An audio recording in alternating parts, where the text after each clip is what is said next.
Let's go down to the floor. Andrew Ross-Sorkin is there with a very special guest this Friday morning. Morning, Andrew. Good morning. We are here with the one and only, the Oracle of Omaha, Warren Buffett. We're also here with Carrie Barron-Tamras.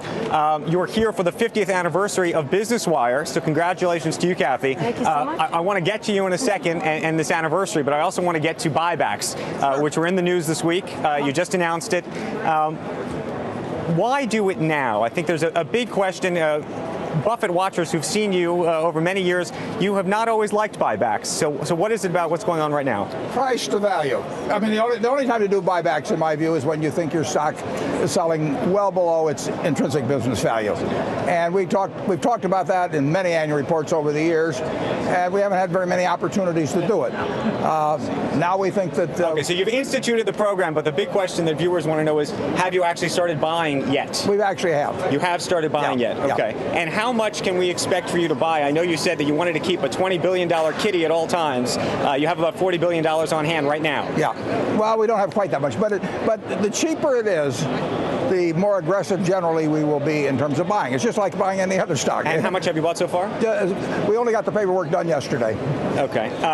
And what does this say, and then I want to get to Kathy, what does this say more in a larger picture about your ability to find elephants? You always talk about your That's what I'm looking finger. for. Yeah. No, I know that, but in terms of moving money into your own stock, does it mean that you're not finding the same kind of opportunities right now, given the markets? We find opportunities periodically. I mean, we did the B of A deal. We did Lubrizol. We put almost $9 billion in Lubrizol. We just announced yesterday a $400 million acquisition for an insurance company, just yesterday.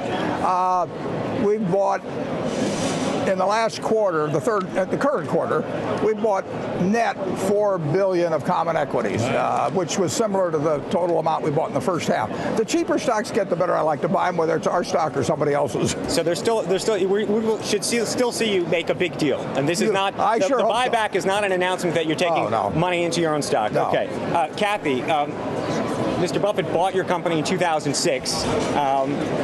You've lasted 50 years through all sorts of different business cycles, and yet we're living now in the age of the internet and Twitter, and the SEC has now told companies that they can actually put their press releases up online.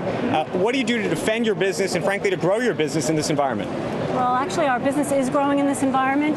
We also are creating websites for companies that want to put their releases online, but that's not the way to put out breaking news, and that's what we do at Business Wire. And as long as we can push that news out to the investing public, I think it's the best way to go. If I want to know what's going on at Bank of America, I do not want to have a website tuned to that all day. I want to get it instantly from CNBC, and the way they'll get it is, is from Business Wire. I would be remiss if I didn't mention that one of the other reasons you're in town is for this Obama fundraiser tonight at the Four Seasons. Yeah. And I wanted to ask you specifically, so many people in the business community say that the president is anti-business. Do you believe he's anti-business when you think about his rhetoric, and why not? Oh, well, rhetric and policies, by the way. There's so many people who I mean, he took action to save General Motors and Chrysler. I mean, he backed programs that have kept the banks around and in the process rejuvenate the economy. He knows, and he knew it 10 years ago. Be president of the United States, particularly the second term, you better have business doing well, and he wants it to do well. The talk of higher taxes and more regulation, you don't think is creating more uncertainty in the business community? I don't. What do you tell the CEOs who talk to you about this? I don't have any uncertainty. We are investing at Berkshire a record $7 billion in plant and equipment this year. Never before that much. 90+% is in the United States. We're seeing our businesses doing well. Business is coming back in the United States. Okay, let's talk about the Buffett rule for a moment. Talk about how it came about in terms of the White House getting in touch with you and you putting your name to this. Well, Gene Sperling called and said, "Can we use your name?"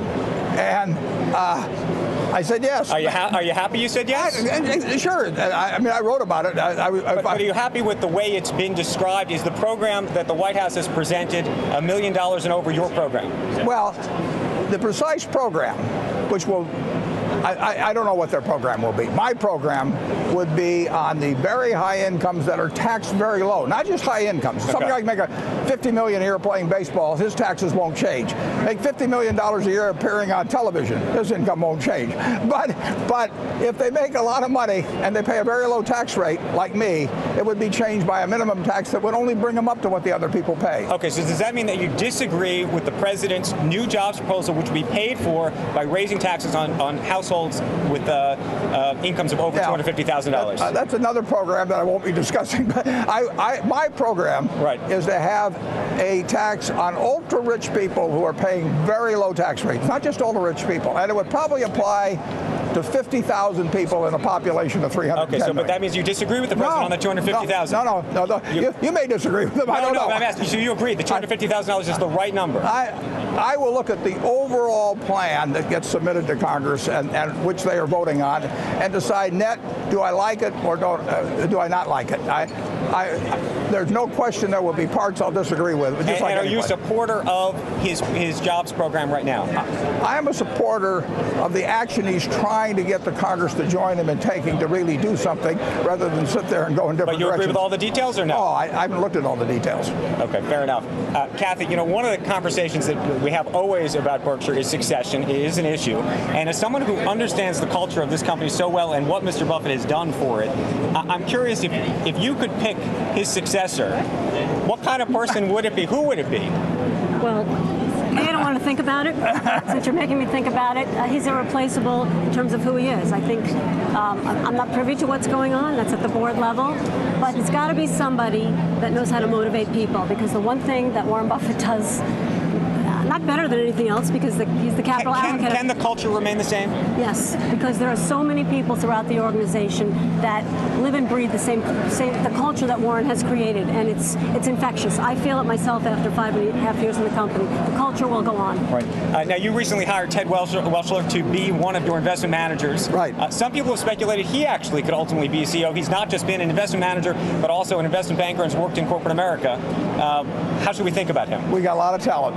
You got a lot of talent. And will you be, you have two. You've suggested that you will go for it, that you would have three in total. Possibly. Do you have a name already in your hat? I've got a couple in my mind, but I'm very happy with the two. I'll be happy if we have a third. It's not essential at all. But and none of those three, do you think, will become the CEO of the company? Hard to tell. Final question. Berkshire Hathaway, long thought of as a play on America, given the industrials and how much that represents. So many people say we're going back into a recession. You say what? Oh, we're not going. I think it's very, very unlikely to go back into a recession. We're coming out of a recession, and we've been doing it since 2009. And a great majority of our businesses are going to be earning more money than they did last year and the year before. How much are you worried about Europe impacting and infecting actually Berkshire's business and our economy? I don't worry too much about it infecting us. I worry about what will happen in Europe, and it's bound to have some fallout here. How it plays out, nobody knows. All I know is our businesses 5 years from now and 10 years from now, and the country's businesses will be doing a lot better. You own some German bonds? We own German bonds. We don't German bonds? Yeah. What kind of haircut you want to take on those? On German, no. You think you're okay? We have a German reinsurance subsidiary that's owned those bonds for a long, long time, and we're fine with them. But we sold other countries. Bank of America. Yeah. Big deal for you.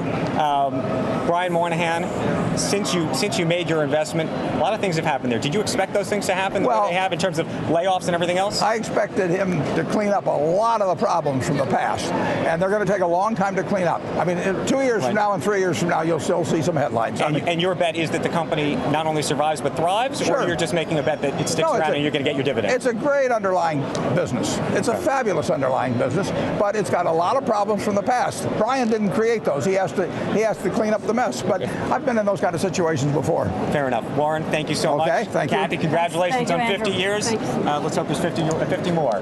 Back to you guys. Thanks so much. So Andrew, has he invited you to the dinner tonight? I have not been invited. Warren has not invited me. Am I invited to the dinner tonight? No. I don't know how much that plate costs, though. Get out your wallet here. Yeah, I got to get my wallet out. So. Anyway, back to you guys. We're very selective. All you have to have is $1,000. Andrew Ross or 35.8 with Warren Buffett.